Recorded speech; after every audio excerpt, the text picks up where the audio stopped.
اگلی صبح اس بیوہ ماں کو ایک ایسی بات معلوم ہوئی جس نے اس کے دل کو ہلا دیا۔ رات گہری ہو چکی تھی۔ بچوں نے کئی دن بعد پیٹ بھر کر افطار کیا تھا۔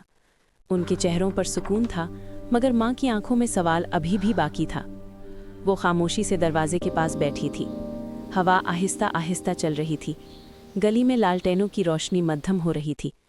اسی وقت مسجد کے امام صاحب دوبارہ اس کے گھر کے قریب سے گزرے۔ انہوں نے رک کر کہا، بہن، وہ شخص جس نے مسجد میں آپ کا ذکر کیا تھا اپنا نام نہیں بتانا چاہتا۔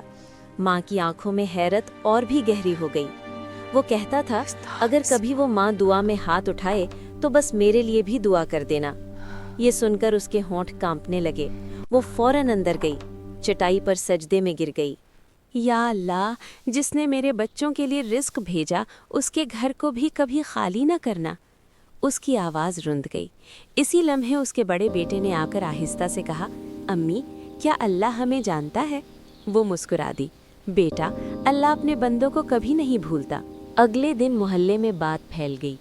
لوگ حیران تھے کہ کسی نے خاموشی سے مدد کی اور نام تک نہ بتایا، مگر اس ماں کے دل میں سکون اتر چکا تھا۔ اسے اب یقین ہو گیا تھا، رمضان میں صرف روزہ نہیں رکھا جاتا، دل بھی نرم کیے جاتے ہیں، اور کبھی کبھی اللہ انسانوں کو ایک دوسرے کے لیے فرشتہ بنا دیتا ہے۔